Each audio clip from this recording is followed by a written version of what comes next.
हमारे देश की आर्मी जितना स्ट्रांग हम समझते थे उससे कहीं अधिक स्ट्रांग है, क्योंकि जब युद्ध चल रहा था तो मेरी ब्रांचेस के जो हेड हैं वो वीडियोस भेज रहे थे कि बिल्कुल मुकेरियां जो ब्रांचेस हैं जो बॉर्डर की तरफ, बिल्कुल उनके सिर के ऊपर से मिसाइल्स जा रही थी और इंडियन सिस्टम उन्हें नष्ट कर रहा था। और हमें प्रार्थना की जरूरत है, करने की भी जरूरत है मीडिया के लिए, क्योंकि जितना वीक वो रहे हैं, और मेरा बिलीव है कि उनके लिए भी हमें प्रार्थना करनी चाहिए रोज। वॉर कभी भी अच्छी नहीं, क्योंकि नुकसान दोनों तरफ का होता है।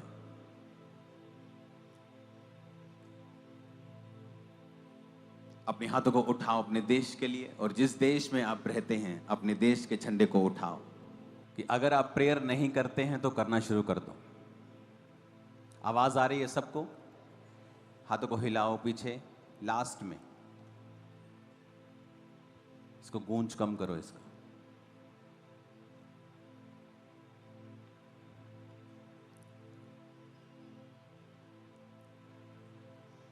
तो जब अब मिसाइल्स आ रही थी और लोग, क्योंकि एक मिसाइल का जो भार है वो 50 किलो से लेकर 200 किलो तक होता है, जो छोटी मिसाइल्स हैं। और ये नहीं कि ऊपर नष्ट हो रही तो नीचे उनका मलबा आ रहा था, लोगों के सिर पे गिर रहा था, कईयों के घर में गिरा, कईयों के पशुओं पे गिरा। तो मैंने पिछले संडे आपको बोल दिया था कि अगर आप प्रेयर नहीं करते हैं तो इस बार आप मजबूर होंगे प्रार्थना करने के लिए, क्योंकि जो होने वाला है ये होगा। आपकी प्रेयर इसे रोक नहीं पाएगी, पर आप सुरक्षित रहेंगे। तो आप सुरक्षित बैठे हैं यहां पर आज।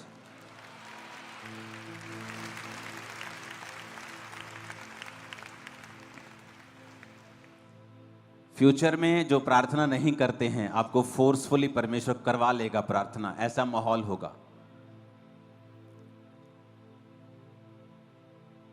इकोनॉमिक कंडीशंस अच्छी नहीं होंगी बहुत से देशों की फ्यूचर में, और उनको प्रार्थना करनी है अपने देश के लिए।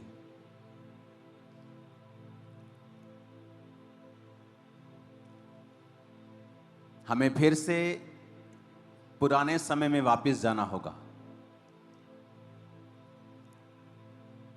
क्योंकि जैसे जैसे कलीसिया आगे बढ़ी, टाइम बढ़ा, टेक्नोलॉजी को अपना लिया, नए सिस्टम को अपना लिया, लेकिन जो हमारा बेस था, जो हमारा नींव थी, हमने उसे छोड़ दिया।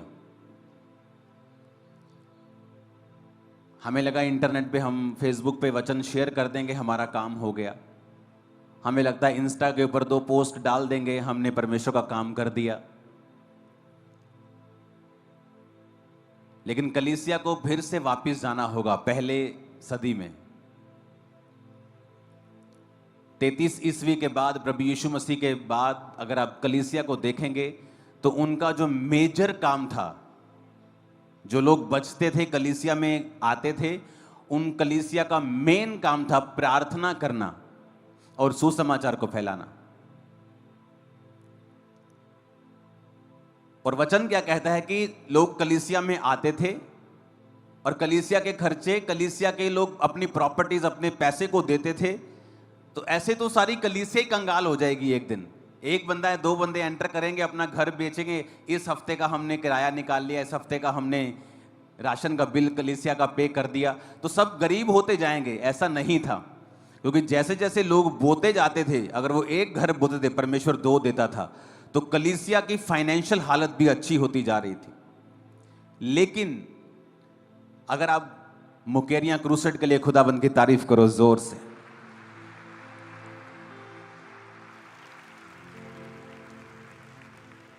तो मैंने उस क्रूसेड के ऊपर भी वचन दिया था आपको कि हमें फिर से वापस जाना होगा और अपने बेस के ऊपर फिर से जुड़ना होगा। पतरस चर्च में जा रहा है और कह रहा है कि आओ हम प्रार्थना करने के लिए चर्च में चलते हैं। क्या आज आपकी लाइफ में प्रेयर की इतनी इंपॉर्टेंस है कि आप स्पेशल प्रार्थना करने के लिए एक ऐसे स्थान में जाएं जहां पर आपको कोई भी डिस्टरबेंस ना हो?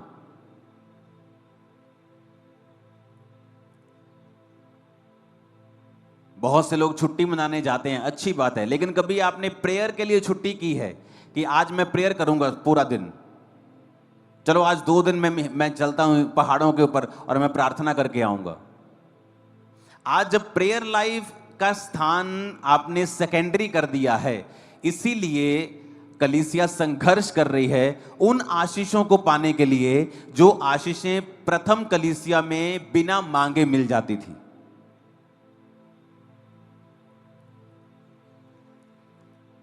मूसा की कलीसिया के टाइम पे लगा लो कि जब प्रभु की कलीसिया मूसा संभालता था तो वचन कहता है उनमें से कोई भी दरिद्र नहीं था और कोई भी निर्बल भी नहीं था, कमजोर भी नहीं था, क्योंकि प्रभु की ग्लोरी ऐसी थी उनके ऊपर, क्योंकि मूसा प्रार्थना करने वाला व्यक्ति था। 40 दिन रात के रोजे, 80 दिन रात के रोजे मूसा ने रखे थे और उसका फेस चमकता था जब वो नीचे आता था। और जब लोग, बाइबल कहती जिनकी वो अगुवाई कर रहा था, एक भी निर्बल नहीं था, कपड़े नहीं फटते थे, जूते नहीं उनके टूटते थे। क्यों चेंज कर रहे हो मेरे माइक की सेटिंग? तुम क्यों चेंज कर रहे हो इसे?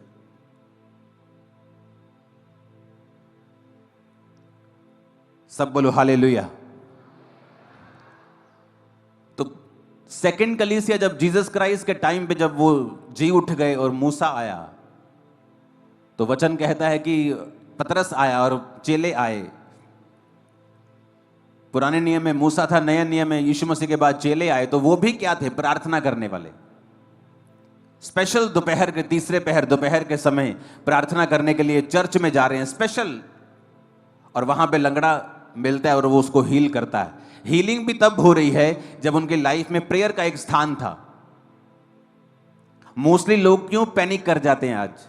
जब वॉर होती है या लाइफ में कोई फाइनेंशियल डिस्टर्बेंस आती है या कोई बीमारी आती है, कौन लोग डिस्टर्ब हो जाते हैं? जिनकी प्रेयर लाइफ नहीं है, जिनकी लाइफ में कमियां हैं, व्यभिचार की, चोरी की, अलग अलग तरह की, वो पाप में फंसे हुए हैं और प्रेयर लाइफ नहीं है, वो फिर घबराने लगते हैं। क्यों? क्योंकि घबराहट, जो फियर है, अगर आप देखेंगे, जो डर है, ये एक तरह का कर्स है। ये पाप के बाद आया था, पहले नहीं था। जीसस क्राइस्ट ने, यहोवा पिता ने जब आपको बनाया था तो उसने आपके अंदर फियर नहीं डाला था। वचन कहता है कि जब आदम ने पाप किया, हवा ने पाप किया, तो डर उनके अंदर आया। जब प्रभु शाम को उनसे मिलने के लिए वाटिका में आया करते थे तो प्रभु ने कहा, आदम तू कहां है? और आदम ने कहा, मैं नंगा था, मैं छुप गया। तो फियर, जो डर जो है, ये तब आया जब उसने शैतान की बात को सुना। हालेलुया। तो आपकी लाइफ में डर तब आता है जब आप शैतान की बात को सुनते हैं। जिन व्यक्तियों की लाइफ में डर का आत्मा काम करता है, हर वक्त डर लगा रहता है, ओ मेरी किडनी ना खराब हो जाए, और मुझे हार्ट अटैक ना हो जाए, और मेरे ब्रेन में स्ट्रोक ना हो जाए। लोगों को डर लगा रहता है, मेरा बिजनेस तबाह ना हो जाए, मेरी फैमिली में कुछ ऐसा ना हो जाए, और कोई डेथ ना हो जाए। ये सारे डर जो हैं, ये शैतानी हैं, ये परमेश्वर की ओर से नहीं है। और अगर आपको इन डर से मुक्ति पानी है, आपको प्रभु की प्रेजेंस में रहना होगा, प्रेयर करनी होगी और बाइबल पढ़नी होगी और सच्चाई के साथ जुड़ना होगा, और आपको देखना होगा कि परमेश्वर का आत्मा क्या कहता है। जब आपको समझ आएगी प्रभु का आत्मा जो कहता है आपके लिए, आपका डर खत्म हो जाएगा।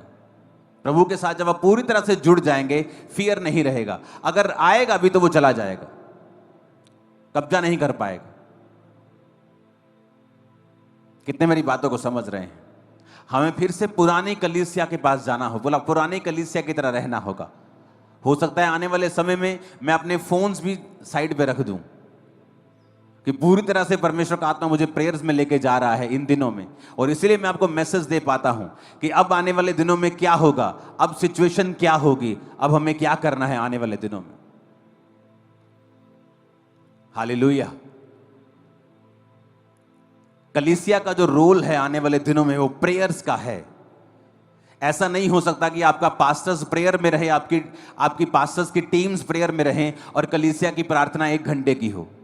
कईयों की 1 घंटे की भी नहीं है। उन्हें प्लीज आज शर्म आनी चाहिए और अपनी प्रेयर को बढ़ाने का आपको एक वायदा करना चाहिए। क्योंकि जब आप प्रेयर नहीं करते हैं और अलग अलग तरह के अटैक्स आपकी लाइफ पर शैतान करता है, आप डर जाते हैं, फिर आप अपनी कलीसिया को तंग करते हैं, पास्टर्स को तंग करते हैं, काउंसलिंग टीम को तंग करते हैं, लेकिन आप अपनी प्रेयर्स को बढ़ाना नहीं चाहते। ले हैंड आपकी हेल्प करता है, लेकिन ले हैंड सारा कुछ नहीं है। वचन आपकी हेल्प करता है, पवित्र आत्मा आपकी हेल्प करता है कि आप अपनी मेहनत भी साथ में करें और प्रेयर साथ में करें। कितने मेरी बात को समझ रहे हैं? अगर आप वो प्रेयर्स नहीं करेंगे, खुद मेहनत नहीं करेंगे, आप कच्चे विश्वासी होंगे।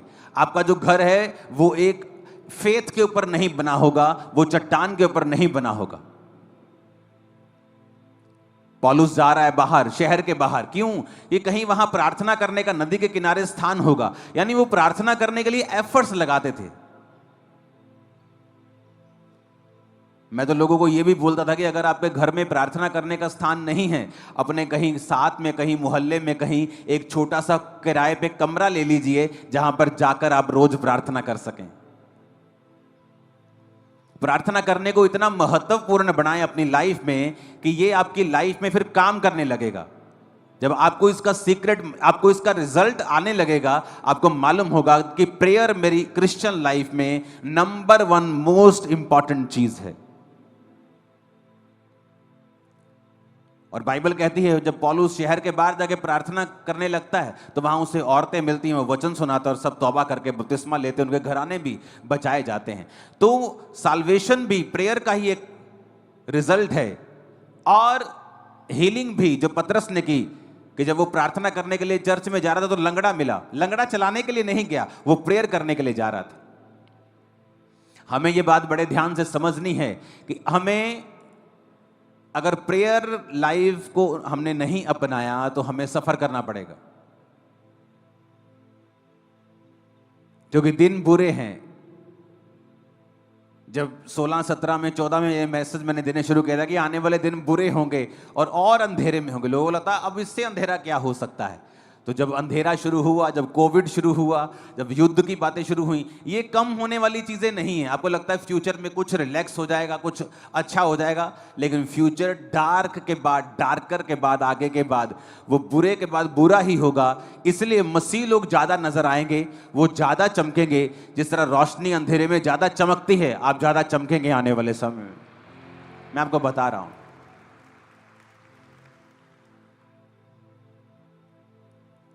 हालेलुया।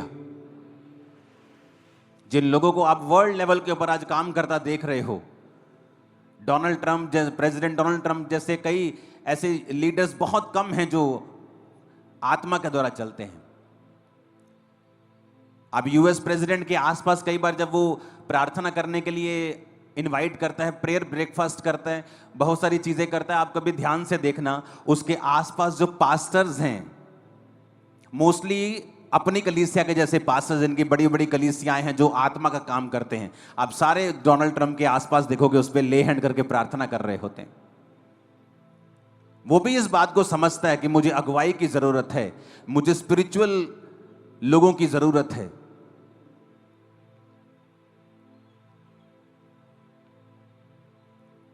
कल जब मैं प्रार्थना कर रहा था, परमेश्वर का आत्मा मुझे बता रहा था कि जो सैटेलाइट्स हैं हमारे, उनके लिए प्रार्थना करनी है, क्योंकि फ्यूचर में जो डेविल है वो उनके ऊपर भी अटैक करने की कोशिश करेगा। सैटेलाइट वॉर्स होंगी आने वाले समय में, कि जो चीजें आपको दिखा रही है नीचे क्या हो रहा है, उनको खत्म करने की शैतान कोशिश करेगा। तो कलीसिया अगर जागी हुई नहीं है और प्रार्थना करने वाली नहीं है, तो वहां के लोग फिर सफर करते हैं। इसलिए परमेश्वर ने कहा, जिस देश में चर्च होगी, जिस देश में कलीसिया होगी, जिस नगर स्टेट में कलीसिया होगी, वहां पर उजाला होगा, लोग अंधेरे में नहीं होंगे, क्योंकि वो लोग प्रार्थना करेंगे और आने वाली मुसीबत से बचाए जाएंगे। हालेलुया। सबसे बड़े देशों के लीडर्स समझते हैं कि हमें स्पिरिचुअल गाइडेंस की जरूरत है, हमें प्रार्थनाओं की जरूरत है। हालेलुया। हमारे देश में भी ऐसा स्पिरिचुअल एक फॉर्म होना चाहिए, स्पिरिचुअल फॉरम जो गाइड कर सके, जो प्रार्थना कर सके, पॉलिटिशियंस के लिए, बड़े लोगों के लिए। प्रभु का आत्मा क्या कहता है, उन्हें गाइड कर सके।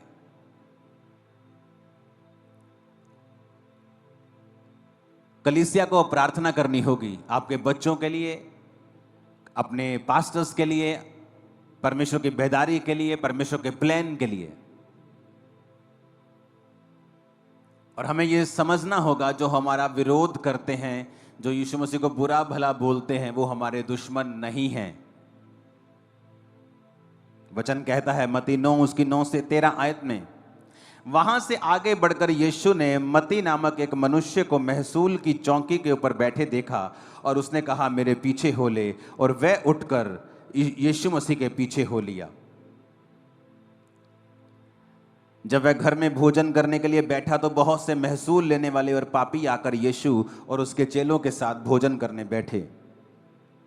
ये देखकर फरीसियों ने उसके चेलों से कहा, तुम्हारा गुरु महसूल लेने वाले और पापियों के साथ क्यों खाता है? ये सुनकर यीशु ने उनसे कहा, वैद्य भले चंगों के लिए नहीं परंतु बीमारों के लिए आवश्यक है।